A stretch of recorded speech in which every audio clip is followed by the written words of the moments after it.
Alright, this flap is going to come off. I'm not going to need that, so I'm going to use that inside up front. That will be holding all my solar stuff, shore power stuff, chargers and all that stuff. Batteries will be there. So to come in here, I've been taking out the tie downs. These I don't have to take out because I'm taking this whole piece off here to here. I gotta measure it and get a piece of 3/4 ply. You can see how it curves down there. I'm gonna bring it out straight. So there'll be a little bit of a lip here, a couple inches, which is not gonna be too bad. I've started taking down the fill pieces that you see up here, all these pieces here. Trying to decide how I'm going to run my wiring along through here. This is some wiring for these two lights. One over there, one here. I've got a max fan coming in for here. That'll be in probably Monday.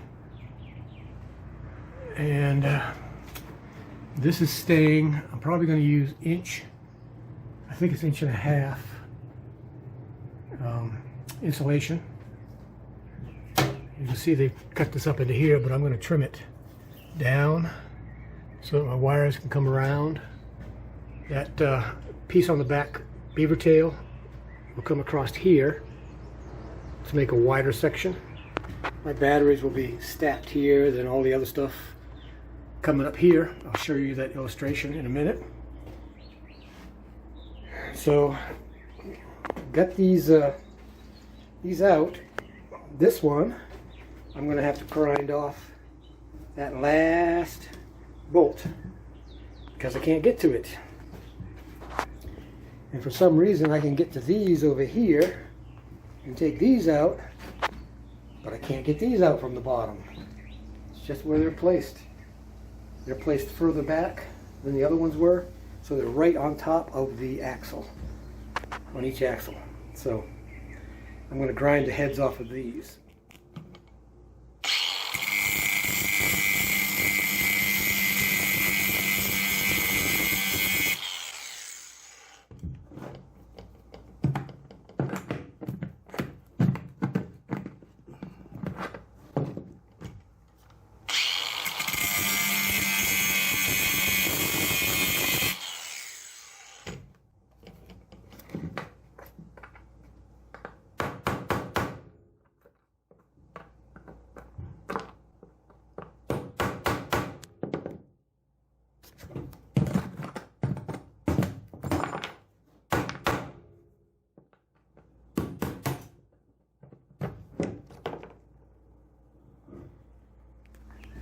I'm going to take all this trim stuff off.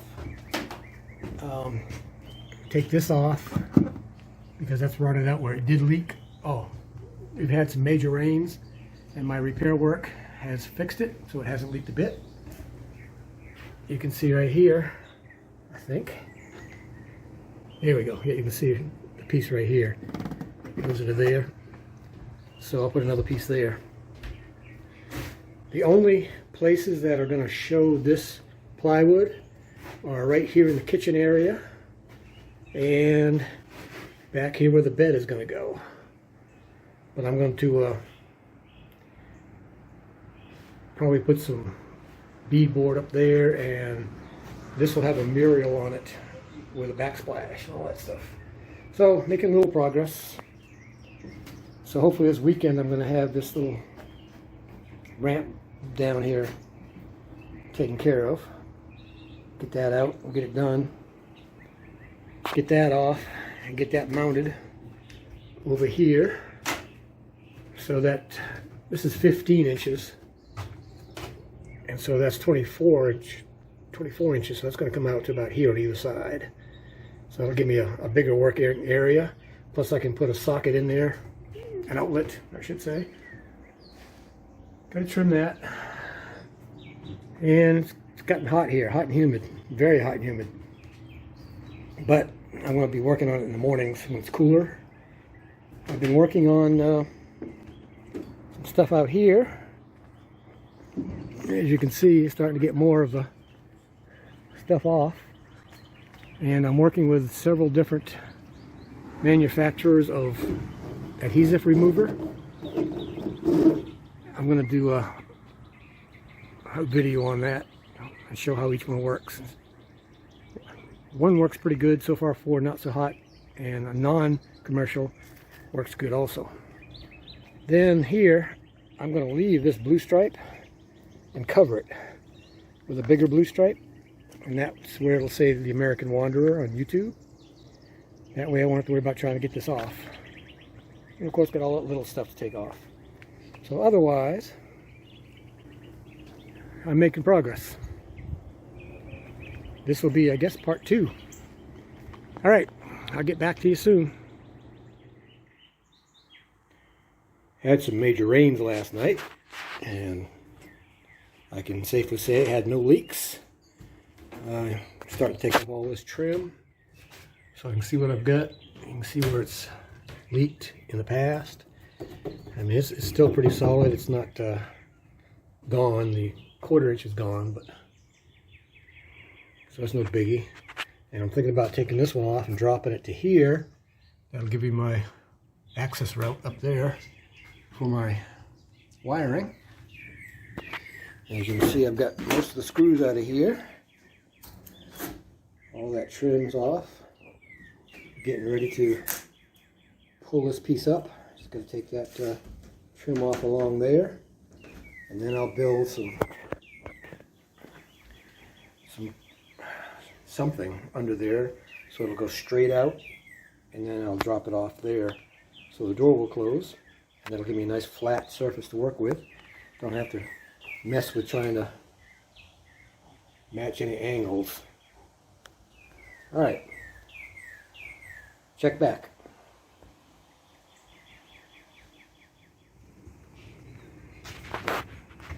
Get this piece out. As you can see, there's hardly any rust.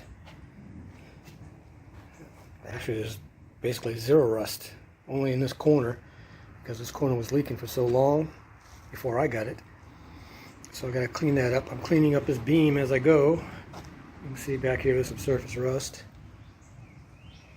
I've WD-40'd everything, and as you can see, there's a piece I took out.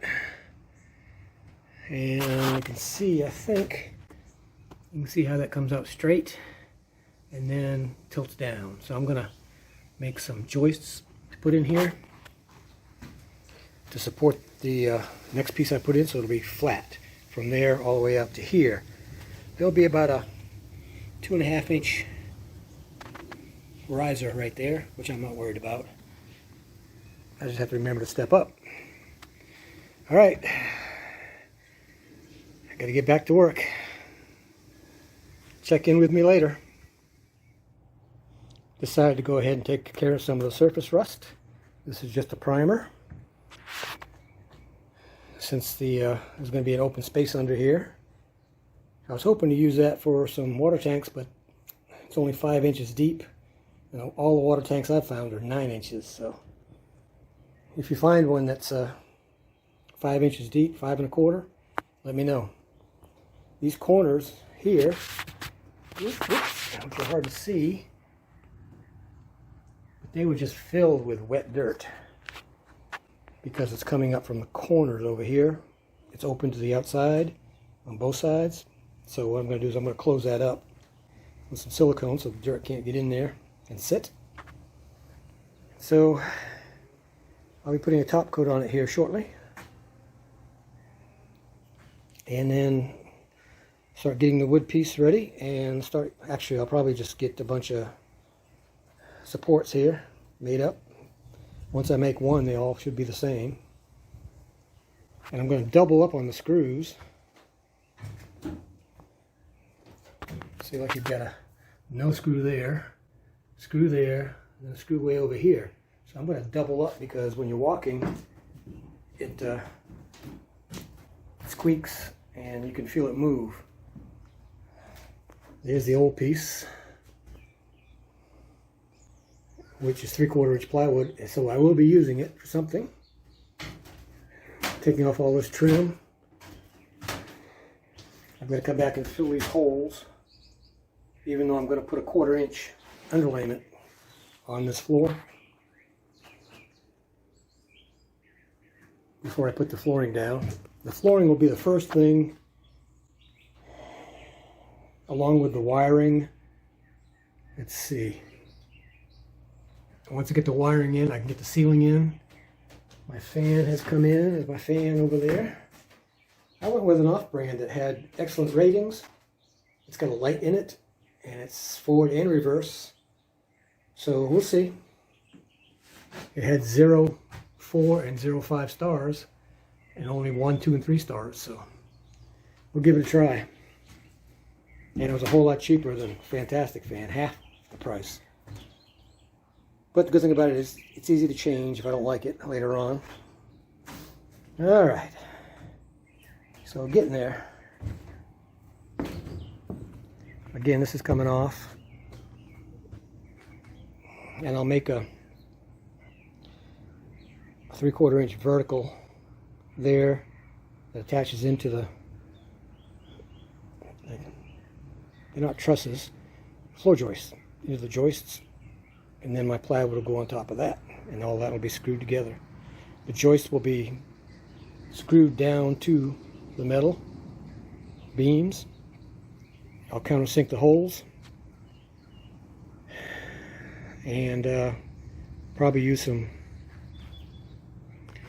liquid nails also. Alright, lots more to do. Well, I'm making a pattern. As you can see, you use what you got.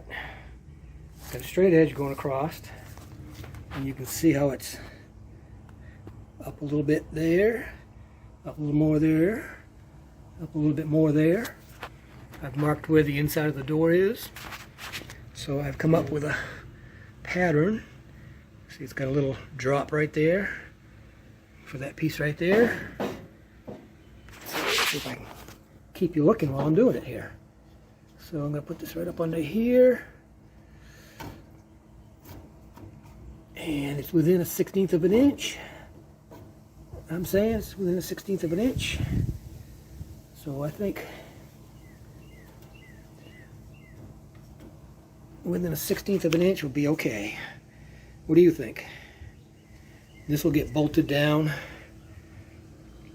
to here, countersink it, and maybe put one in there. I'm not sure yet. Probably don't need it. I'll use some liquid nails for that. And so there's my pattern. So I'm going to be putting one up against the wall, one on this side of that beam, one on that side, that's 3, one in the middle is 4, 5, 6, 7. I'll have 7 of them. So now I have the pattern made. I'll use this pattern, and being a 1/16 of an inch off or so, by the time I get my pencil mark on there, I'll be right on line with it. So step by step.